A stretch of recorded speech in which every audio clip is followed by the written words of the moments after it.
Hello and welcome everyone. स्वागत है आपका मेरे official YouTube channel agriculture success point पर। और आज का जो हमारा टॉपिक है वो है थर्मल प्रॉपर्टीज़, जिसके अंदर अपने स्पेसिफिक हीट और heat capacity, thermal conductivity and thermal diffusivity के बारे में बात करेंगे। ठीक है, तो चलिए लेक्चर को स्टार्ट करते हैं। थर्मल प्रॉपर्टीज़ की बात करेंगे आज अपने, और लगभग अपने सॉइल फिजिक्स कंप्लीट होने वाली है, एक दो लेक्चर और बचे हैं। ठीक है, थर्मल प्रॉपर्टीज़ की बात करूँ तो सबसे पहले इसके अंदर आता है स्पेसिफिक हीट। हिंदी में इसको क्या बोल देते हैं? हिंदी में वो इसको बोल देते हैं विशिष्ट ऊष्मा। ठीक है, विशिष्ट ऊष्मा या स्पेसिफिक हीट। थर्मल प्रॉपर्टीज़ में पहले आती है स्पेसिफिक हीट। स्पेसिफिक हीट क्या होती है कि मान लो अपने पास कोई 1 ग्राम सब्सटेंस है, ठीक है, चाहे सॉइल मान लो, चाहे कोई भी सब्सटेंस मान लो, उसका यदि अपनों ने 1 डिग्री सेल्सियस टेम्परेचर बढ़ाना है ना, तो उसके लिए अपने को कितनी हीट जो है रिक्वायर्ड होगी, इसी को बोल देते हैं अपने स्पेसिफिक हीट। ठीक है, 1 ग्राम सॉइल है, उसका अपनों ने 1 डिग्री सेल्सियस टेम्परेचर बढ़ाना है, तो अपने को कितनी हीट देनी पड़ेगी, इसी को बोल दिया अपनों ने स्पेसिफिक हीट। ठीक है, इसकी डेफिनेशन लिख लीजिए। Amount of heat required to rise 1 degree Celsius temperature of 1 gram substance is called specific heat। ठीक है, स्पेसिफिक हीट यानी 1 ग्राम सब्सटेंस, ये सब्सटेंस कोई भी हो सकता है।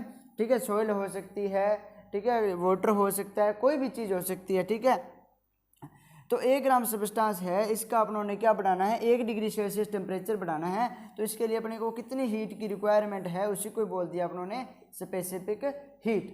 ठीक है, 1 ग्राम सब्सटेंस का 1 डिग्री सेल्सियस टेम्परेचर बढ़ाने के लिए अपने को कितनी हीट की रिक्वायरमेंट रहेगी, इसी को बोलते थे स्पेसिफिक हीट या विशिष्ट ऊष्मा। ठीक है, इसकी यूनिट क्या होती है?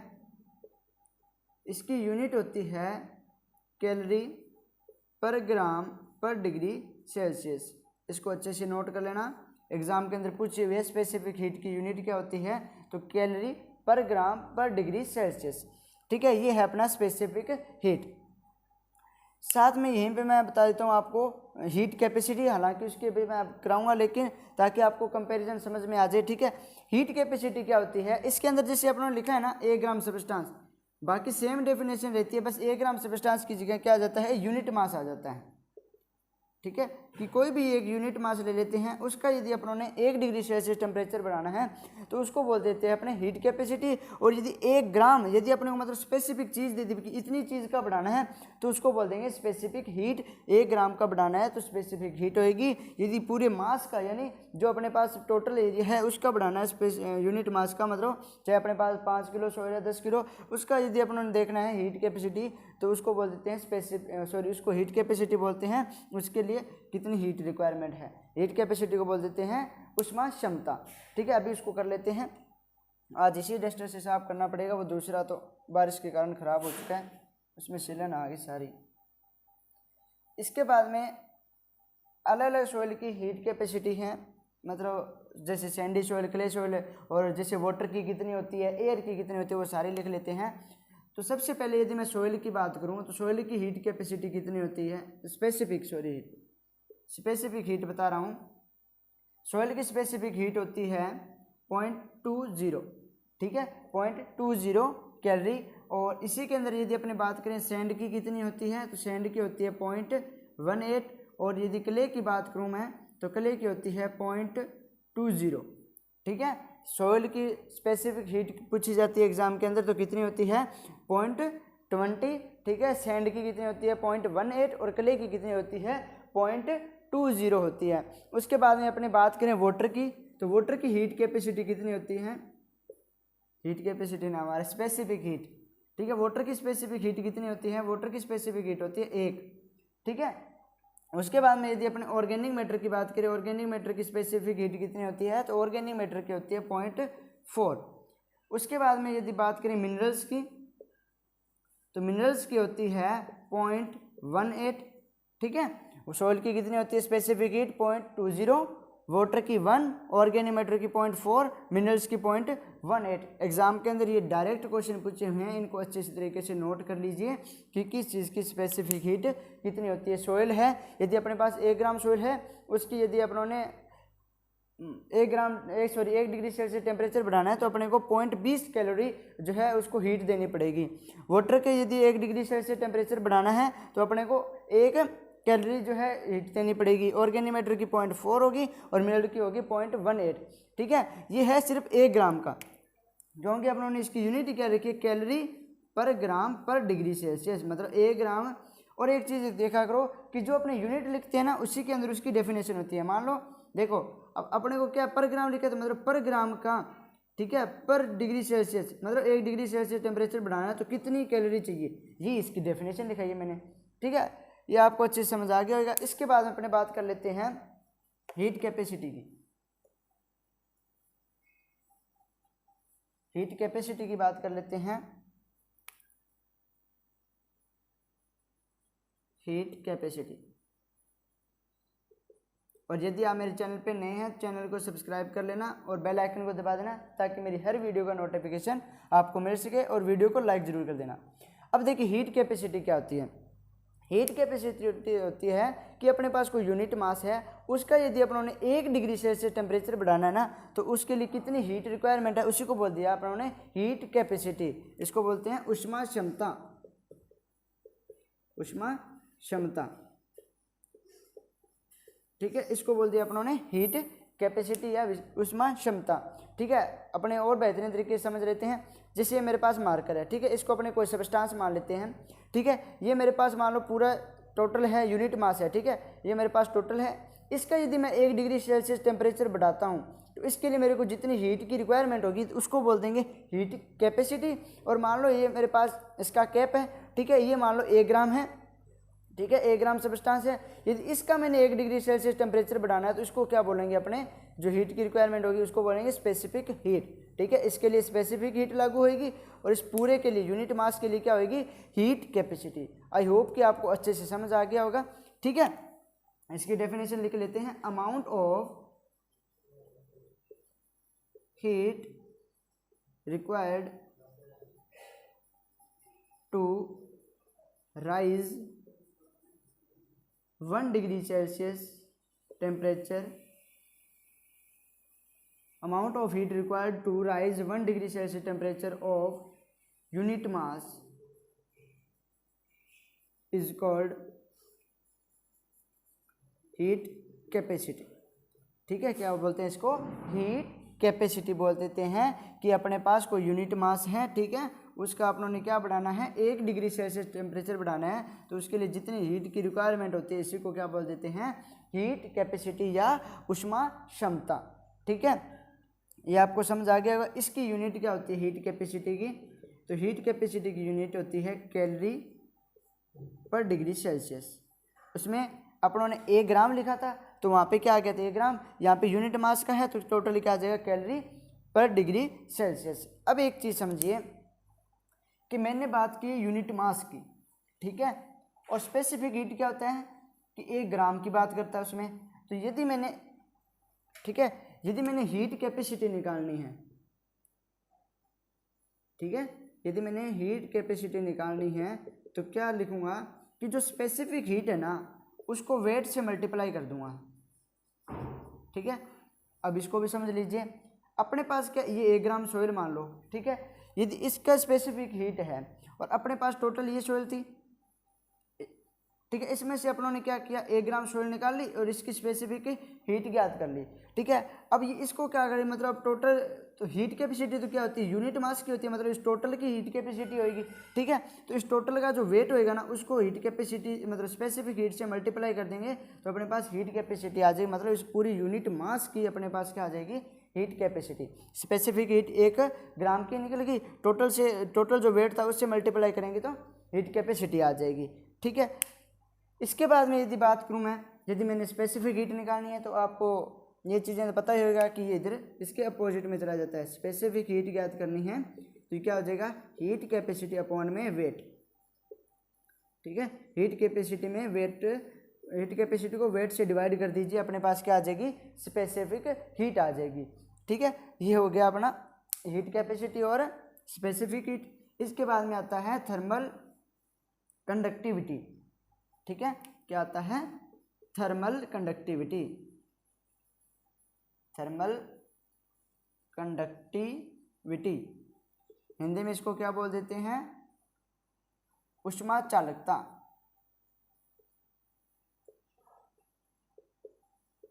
ठीक है, ऊष्मीय चालकता या ऊष्मा चालकता इसको बोल देते हैं। अब ये जो थर्मल कंडक्टिविटी है ना, इसकी डेफिनेशन बहुत ही मतलब मुश्किल अजीब सी है। ठीक है, जिसको सरल भाषा में अपने समझने की कोशिश करेंगे। ठीक है, इसकी जो डेफिनेशन लिखा दूंगा मैं आपको। ठीक है, लेकिन अपने इसको नॉर्मल भाषा में समझेंगे, इसकी जो थर्मल कंडक्टिविटी की डेफिनेशन। अब देखिए, थर्मल कंडक्टिविटी क्या होती है कि अपने पास कोई भी यूनिट मास है। ठीक है, कोई भी सबस्टांस है, उसका क्या है, अपनों ने इसके अंदर से हीट वो पास करवानी है। ठीक है, ये मान लो मेरे पास मार्कर है, इसमें से हीट पास हो रही है। ये जितनी पास हो रही है ना, इसी को बोल देते हैं थर्मल कंडक्टिविटी। कितने टाइम के अंदर हो रही है, कितने टेम्परेचर पे हो रही है। ठीक है, उस टोटल को क्या बोलते हैं, थर्मल कंडक्टिविटी, ऊष्मा चालकता। इससे हिंदी से समझ आ रहे हैं, ऊष्मा चालकता, ऊष्मा का चलन। ठीक है, कि ऊष्मा जो है किस हिसाब से इसके अंदर पास हो रही है, उसी को बोल दिया थर्मल कंडक्टिविटी। आई होप कि आपको अच्छे समझ आ गया होगा। ठीक है, अपने पास कोई चीज़ है, उसमें से जब ऊष्मा निकलती है, ठीक है, उसमें से पास होती है, वो कितने टाइम में होती है, कितने तापमान पे होती है और किस रेट से होती है, उसी को बोल दिया ऊष्मा चालकता। ठीक है, इसकी यूनिट पहले लिख लीजिए, यूनिट क्या होती है, और इसकी यूनिट एग्जाम के अंदर बहुत पूछी जाती है, क्योंकि उसके अंदर ऑप्शन क्या, स्टार्टिंग के अंदर स्पेसिफिक हीट वाला ऑप्शन देते हैं, तो जो बच्चे हैं वो उसको टिक कर जाते हैं। तो इसकी यूनिट याद रखना, इसकी यूनिट क्या होती है, कैलोरी पर सेकेंड पर सेंटीमीटर स्क्वायर पर डिग्री सेल्सियस, ये इसकी यूनिट है। ये तो हो गया टेम्परेचर, ये हो गया मास, ठीक है, ये हो गया टाइम, और ये हो गया हीट कैपेसिटी। ठीक है, कि इसके अंदर जब अपने बात करेंगे ना इसकी डेफिनेशन की, तो इसके अंदर आपको ये पूरा समझ आएगा, इसलिए आप इसको यूनिट को लिख लीजिए। ठीक है, कैलोरी पर सेकेंड पर सेंटीमीटर स्क्वायर पर डिग्री सेल्सियस, ये इसकी क्या है, थर्मल कंडक्टिविटी की यूनिट है। ठीक है, अब लिख लेते हैं इसकी definition.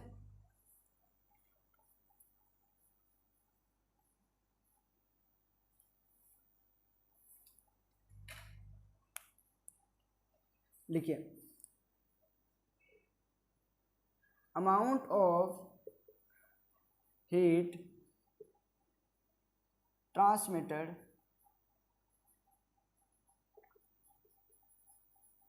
Through a unit substance per unit cross section area per unit temperature gradient per unit time is called thermal conductivity. ठीक है, ये इसकी डेफिनेशन है कि amount of heat transmitted through a unit substance per unit cross section area per unit temperature gradient, ठीक है, और per unit time is called thermal conductivity. इसको अच्छे से समझ लीजिए, क्या होता है कि ये क्या बोल रहा है मैंने, ट्रांसमिटेड मतलब कोई चीज़ है उससे कितनी हीट ट्रांसमिट हो रही है, अमाउंट ऑफ हीट ट्रांसमिटेड। ठीक है, कोई चीज़ से जो हीट ट्रांस हो रही है, ठीक है, ट्रांसफ़र हो रही है, वो किसके थ्रू, एक यूनिट सबस्टांस, ठीक है, कब, एक यूनिट क्रॉस सेक्शन एरिया पे, ठीक है, यूनिट टेम्परेचर ग्रेडियंट पे, और यूनिट टाइम के अंदर जो हीट जो है ट्रांसमिट हो रही है वो कितनी अमाउंट में हो रही है, उस टोटल अमाउंट को ही क्या बोल देते हैं अपने, थर्मल कंडक्टिविटी। आई होप कि आपको अच्छे से समझ आ गया होगा थर्मल कंडक्टिविटी की डेफिनेशन क्या होती है, इसको अच्छे से नोट कर लीजिए। और इसके बाद में यूनिट मैंने आपको बता दी क्या होती है, कैलोरी पर सेकेंड पर सेंटीमीटर स्क्वायर पर डिग्री सेल्सियस। ठीक है, ये देखिए टाइम आ गया सेकंड, ठीक है, और टेम्परेचर भी आ गया, ठीक है, और ये क्रॉस सेक्शन एरिया भी आ गया सेंटीमीटर स्क्वायर, और कैलोरी भी आ गई है कि हीट कितनी ट्रांसफर हो रही है, इसी को बोल देते हैं अपने हीट कैपेसिटी। मतलब जो इसकी यूनिट लिखते हैं वही डेफिनेशन होती है। ठीक है, आई होप कि आपको अच्छा समझ आ गया। साधारण भाषा में ये समझ सकते हैं, कोई चीज़ है उससे हीट कितनी ट्रांसफ़र हो रही है, उस अमाउंट को क्या बोल देते हैं अपने थर्मल कंडक्टिविटी। ठीक है, उष्मा चालकता। अब इसके बाद में देख लेते हैं कि फैक्टर अफेक्टिंग थर्मल कंडक्टिविटी, कि इसको कौन कौन से फैक्टर अफेक्ट करते हैं थर्मल कंडक्टिविटी को।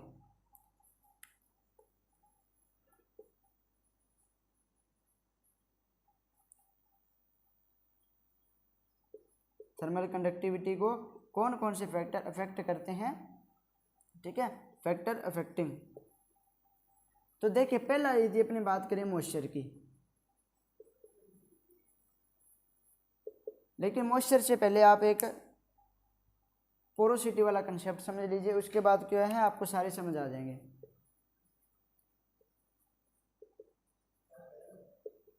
ठीक है, अब मैं जो कंसेप्ट आपको बताने जा रहा हूँ ना, उसको इस तरीके से याद कर लेना। आपको ना तो बुक की भाषा पे जाना है, ठीक है, अपने को सिर्फ सीधा समझना है।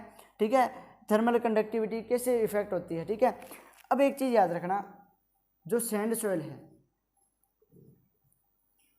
उसके अंदर क्या होता है, पोर स्पेस बड़ा होता है। ठीक है, और क्ले के अंदर पोर स्पेस कम होता है, ये चीज़ अपने को पता है। तो अलग अलग सॉइल की अपने थर्मल कंडक्टिविटी देखेंगे। अब पोरोसिटी का क्या कंसेप्ट है, अब देखिए इसमें यहाँ पे ये पोर स्पेस है। ठीक है, अब थर्मल कंडक्टिविटी क्या है कि हीट का ट्रांसमिटेड होना।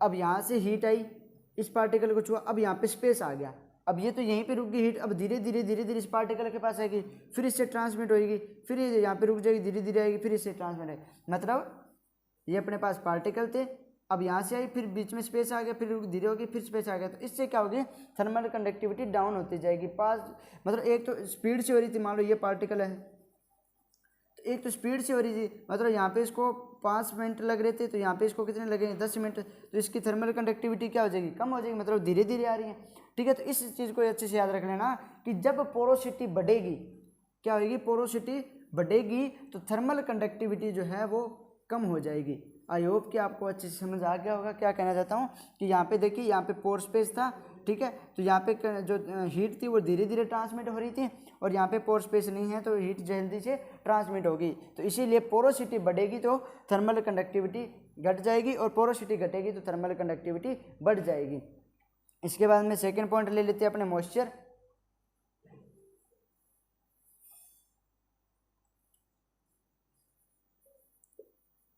मॉइस्चर इंक भर लेता हूँ, फिर इसके अंदर क्या है प्रॉब्लम आती रहती है।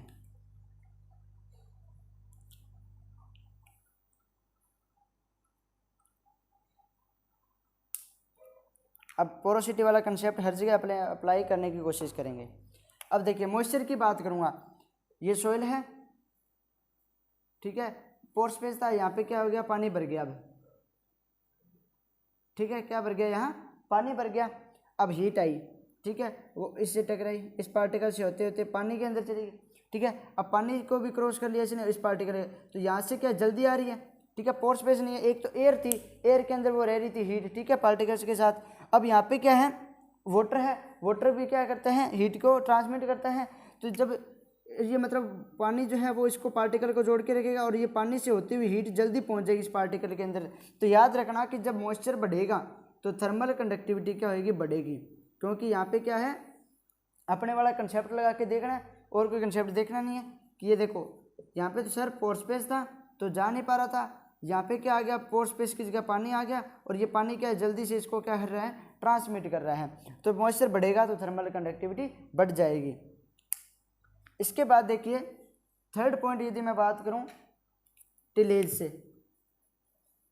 ठीक है, टिलेज की बात करूँ, अब टिलेज है तो टिलेज करेंगे तो पोरोसिटी क्या हो जाती है, बढ़ जाती है, तो पोरोसिटी बढ़ेगी तो थर्मल कंडक्टिविटी क्या होगी, कम होगी। ये लिख लो, टिलेज करने से क्या होगी, थर्मल कंडक्टिविटी डाउन हो जाएगी। अब फोर्थ नंबर पे बात करूँ ऑर्गेनिक मैटर की, कल ही अपनों ने किए थे सारे। ऑर्गेनिक मैटर डालेंगे, ऑर्गेनिक मैटर डालने से क्या होती है, पोरोसिटी इंक्रीज होती है, और पोरोसिटी का अपनों ने कंसेप्ट समझ रखा है कि जब पोरोसिटी बढ़ जाए तो थर्मल कंडक्टिविटी कम हो जाएगी। तो पोरोसिटी क्या होगी, ऑर्गेनिक मैटर से पोरोसिटी क्या होगी, बढ़ेगी, और पोरोसिटी बढ़ेगी तो क्या हो जाएगा, थर्मल कंडक्टिविटी कम हो जाएगी। ठीक है, तो ऑर्गेनोमीटर से क्या इफेक्ट पड़ता है कि थर्मल कंडक्टिविटी लो हो जाती है। 5th नंबर पे यदि मैं बात करूं कॉम्पैक्टनेस की,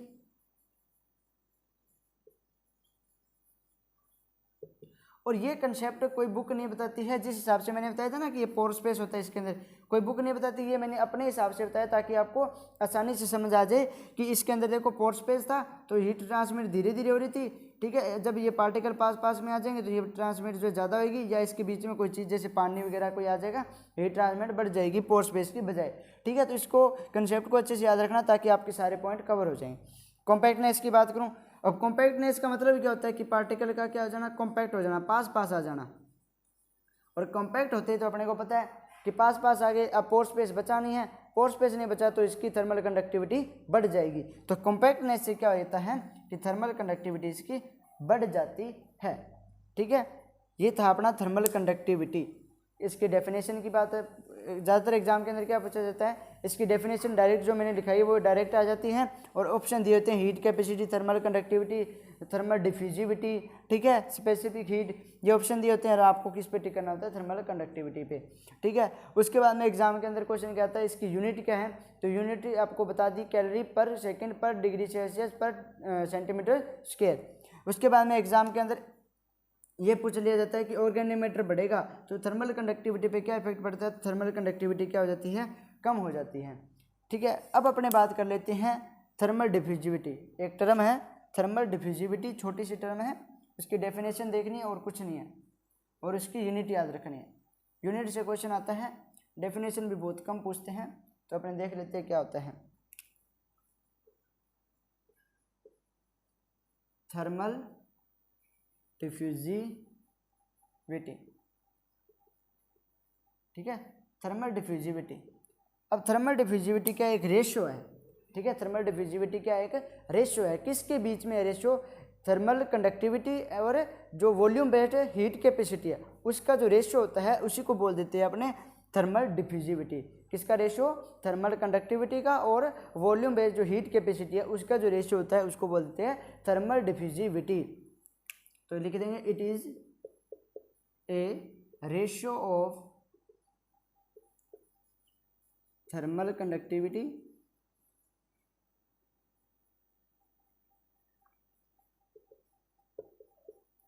a ratio of thermal conductivity and volume based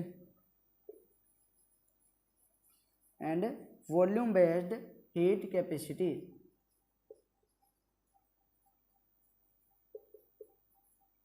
ठीक है, is called thermal conductivity, sorry diffusivity. ठीक है, थर्मल डिफ्यूजिविटी क्या है, एक तो थर्मल कंडक्टिविटी हो गया और एक वॉल्यूम बेस्ड जो हीट कैपेसिटी होता है इसका क्या कहा, रेशियो। ठीक है, इसका रेशियो क्या कहलाता है, थर्मल डिफ्यूजिविटी कहलाता है। इसकी एग्जाम के अंदर यूनिट पूछी हुई है कि थर्मल डिफ्यूजिविटी की यूनिट क्या होती है, तो यूनिट इसकी होती है सेंटीमीटर स्क्वायर पर सेकेंड। ठीक है, थर्मल डिफ्यूजिविटी की यूनिट क्या होती है, सेंटीमीटर स्क्वायर पर सेकेंड। ठीक है, ये क्या है, थर्मल डिफ्यूजिविटी एग्जाम के अंदर ये सीधी डेफिनेशन देती है कि ratio of thermal conductivity and volume based heat capacity is known as thermal diffusivity, thermal conductivity, specific heat, heat capacity. तो अपने को किस पे टिक करना है, थर्मल डिफ्यूजिविटी पे टिक करना है। ये था अपना आज का लेक्चर। ठीक है, थर्मल प्रॉपर्टीज़ थी जिसके अंदर अपनों ने specific heat, heat capacity, thermal conductivity, ठीक है, थर्मल डिफ्यूजिविटी के बारे में बात की थी। अपना लगभग सॉइल फिजिक्स लास्ट के अंदर चल रहा है। ठीक है, इसके 2 क्लासेज और रहती है, 1 या 2 लगेगी, उसके बाद अपना सॉइल फिजिक्स कंप्लीट हो जाएगा, फिर पेडोलॉजी स्टार्ट करेंगे। ठीक है, तो ज़्यादा से ज़्यादा वीडियो को शेयर करना। Thank you.